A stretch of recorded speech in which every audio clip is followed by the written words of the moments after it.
जय लक्ष्मी मैया की। आज हम आपके लिए अगहन मास यानी कि मार्गशीर्ष मास की कथा लेकर आए हैं। भारतवर्ष के सौराष्ट्र देश में द्वापर युग की यह कहानी है।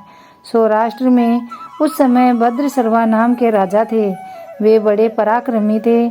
उन्हें 4 वेद, 6 शास्त्र और 18 पुराणों का ज्ञान था। उनकी रानी का नाम सूरज चंद्रिका था। रानी बहुत ही रूपवान व पतिव्रता थी। उन दोनों को 7 पुत्र व 1 कन्या थी। उस कन्या का नाम श्यामबाला था। एक समय की बात है कि माँ लक्ष्मी के मन में आया कि उस राजा के राजप्रसाद में रहे। इससे राजा को दोगुनी धन दौलत की प्राप्ति होगी और वह इस धन दौलत से अपनी प्रजा को सुख दे पाएगा। यह सोचकर माता लक्ष्मी ने एक बूढ़ी ब्राह्मणी स्त्री का रूप धारण किया और लकड़ी के सहारे रानी के महल गई। वहां दासी ने आकर उनका नाम, काम और धर्म पूछा तो माता लक्ष्मी ने कहा, हे बालिके, मेरा नाम कमला है। मेरे पति का नाम भुवनेश है। हम द्वारिका में रहते हैं। तुम्हारी रानी पिछले जन्म में एक वैश्य पत्नी थी। वह वैश्य गरीब था। घर में दरिद्रता के कारण हमेशा दोनों में झगड़ा होता था और उसका पति उसे बहुत मारता था। एक दिन वह रोज रोज के झगड़े से तंग आकर घर छोड़कर चली गई और भूखी प्यासी भटकती रही। उसकी यह दशा देखकर ही मैंने सुख संपत्ति देने वाली श्री महालक्ष्मी की कथा सुनाई और मेरे कहने से वह अपने पति के घर गई और उसने महालक्ष्मी का व्रत किया, जिससे महालक्ष्मी प्रसन्न हुई। उसका घर धन दौलत और सुख संपत्ति से भर गया। उसका संपूर्ण जीवन सुखमय हो गया। फिर पति पत्नी परलोक सिधारे और लक्ष्मी व्रत करने के कारण वे लक्ष्मी लोक में रहे और इस जन्म में राजा रानी बने। परंतु वह महालक्ष्मी का व्रत करना अब भूल गई है। मैं उसे यह याद दिलाने आई हूँ। बुढ़िया की बात सुनकर दासी ने उन्हें प्रणाम किया तथा महालक्ष्मी व्रत की विधि पूछी। बुढ़िया के रूप में माता लक्ष्मी ने पूजा विधि व व्रत की महिमा बताई। फिर दासी ने माता को प्रणाम किया और रानी को बताने अंदर चली गई। परंतु राज वैभव में रहते हुए रानी को अपने ऐश्वर्य का बहुत घमंड हुआ था।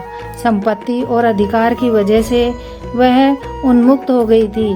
दासी द्वारा बताई गई बुढ़िया की बातें सुनकर बुढ़िया रूपी श्री महालक्ष्मी पर वह बरस पड़ी। रानी का इस तरह रूखा बर्ताव देखकर और अपना अनादर देखकर माता ने वहां ठहरना ठीक नहीं समझा। वह वहां से चली गई। रास्ते में उन्हें राजकुमारी श्यामबाला मिली।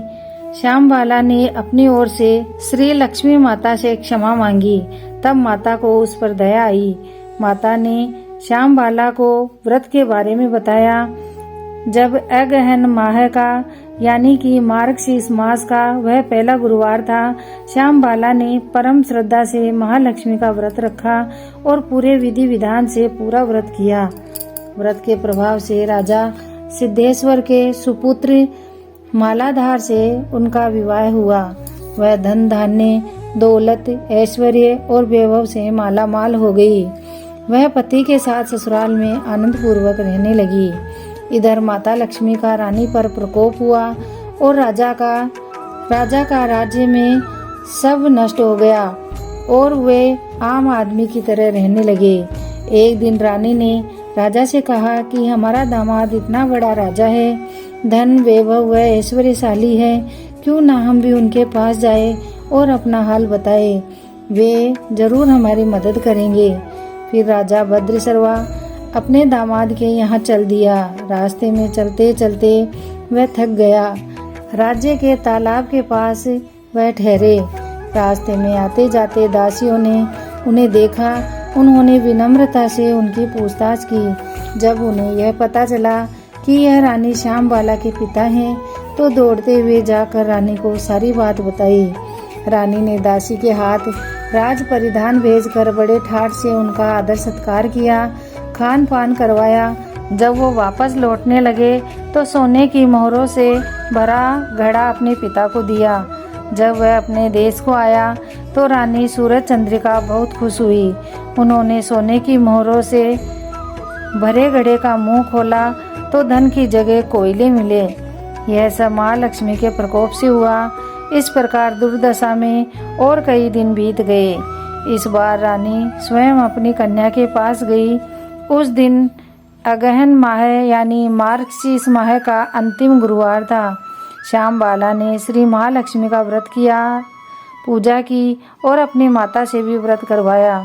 इसके बाद रानी अपने घर आई। श्री महालक्ष्मी का व्रत रखने पर उसे फिर से अपना राजपाट, धन दौलत, ऐश्वर्य प्राप्त हुआ।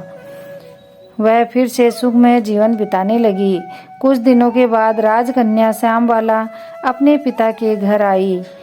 उसे अपने घर देखकर रानी सूरज चंद्रिका को अपनी पुरानी बात याद आ गई कि श्यामबाला ने अपने पिता को घड़ा भर कोयले दिए थे।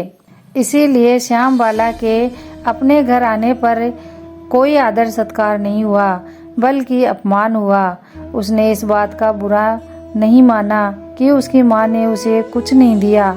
राजकुमारी श्यामबाला ने अपने पिता के घर से थोड़ा नमक लिया और अपने पति के घर आ गई। जब उसके पति ने पूछा कि मायके से क्या लाई हो, तब श्यामबाला ने कहा कि वहाँ का सार लाई हूँ। पति ने कहा, ये क्या होता है? तब श्यामबाला ने कहा, थोड़ा धीरज रखिए, सब मालूम हो जाएगा। उस दिन श्यामबाला ने सारा भोजन बिना नमक के बनाया और परोसा। तब वह खाना राजा को बेस्वाद लगा।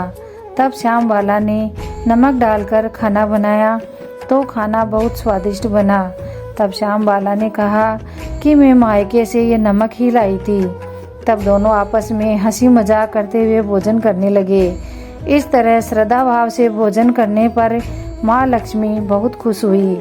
जो भी श्रद्धा भाव से माँ लक्ष्मी का व्रत व पूजा करता है, उसकी सभी मनोकामनाएं पूर्ण होती है, माता की कृपा प्राप्त होती है। यह व्रत गुरुवार से ही शुरू होता है और गुरुवार को ही पूर्ण होता है। इसीलिए घर में सुख संपत्ति के लिए यह व्रत जरूर करना चाहिए। इस व्रत की कथा कहने, सुनने व हुंकार भरते सबकी मन इच्छा पूरी हो। बोलो माँ महालक्ष्मी की जय।